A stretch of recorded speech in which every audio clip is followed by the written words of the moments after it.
Very good evening to all of you, and I hope I can find the proper words to describe my happiness, my enthusiasm, my excitement to be in South Africa for the first time, the land of Nelson Mandela, and to get this recognition. This is a great pleasure for me to be here, and I want to start by saying that Nelson Mandela has said, but we know too well that our freedom is incomplete without the freedom of the Palestinian. I'm talking to you now while our people in Gaza are under war. Till this moment, more than 50,000 Palestinians were killed. 62% of them are children and women. For those who don't know Gaza very well, Gaza is too small. It's in the media everywhere, but it's too small. It's 362 kilometers square. It's 200 miles, square miles. It was shelled by 80,000 tons of explosion. 40 kilograms per one citizen. This is too much for Gazan, small country, small area, part of the Palestinian territory.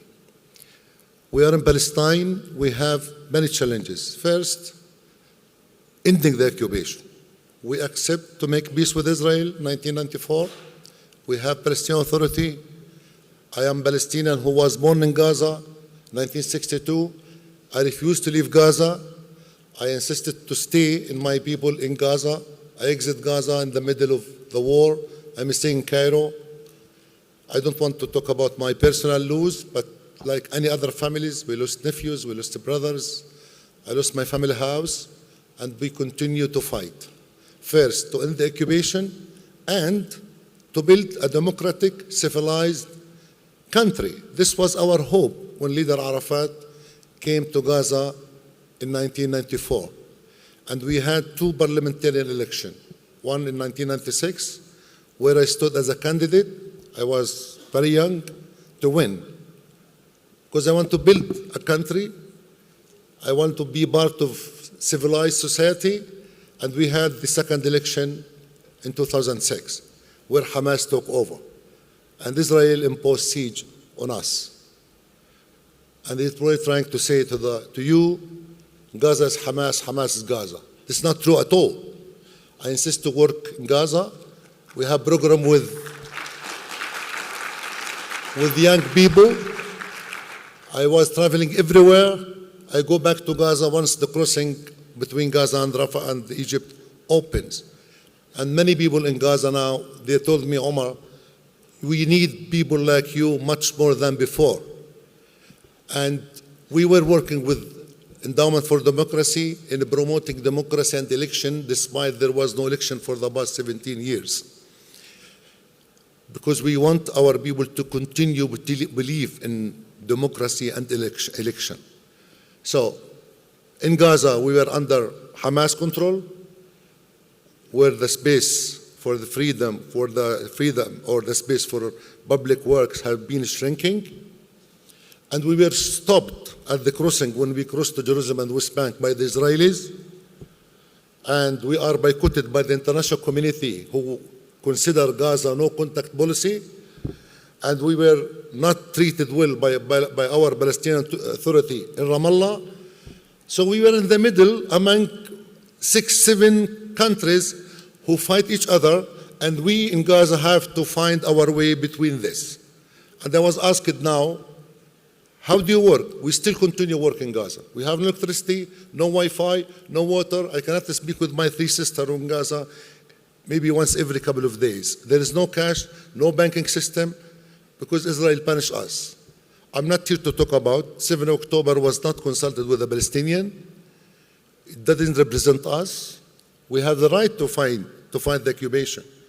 But in our way, we need to build the state, Palestinian state, and unfortunately, the peace camp in both in Israel and in Palestine have been taken hostages by the conflict, by the enmity. in Israel and Gaza, they invested much more in creating enmity, much more than peace. And I say it all the time, we need to look at other option, which is peace, which democracy. Through you, I urge all the states, US, all the countries, Germany, first to stop the war, because the war creates enemy for the future. Gaza has been subjected to 17 escalation since 2007. 17 escalation.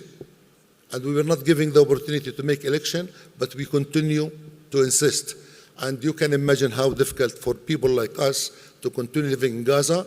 I'm an independent person. I talk with everybody because I believe that Gaza and Palestine should be part of the civilized democratic world. Democracy can give jobs. Democracy create equal citizenship.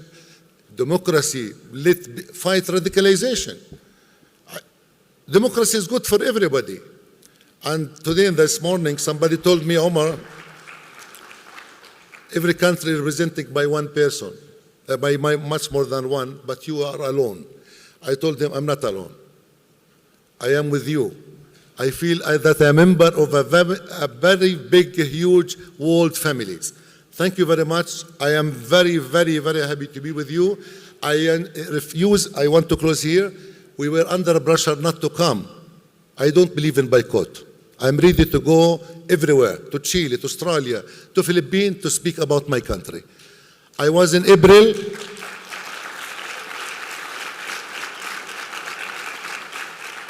In April, I was in the US. I met with the White House, I met with the State Department, I met with those who disagree with us. I met with those decision makers who don't know much about us. And one of them told me, Omar, thank you very much. You told me a lot of things about Gaza that we don't know. This is the message that I want to know. So I'm more than happy to come wherever to speak about Palestine, to speak about peace, to speak about two-state solution. And we hope the international community will support us to stop the war and to make peace in our region. Thank you very much.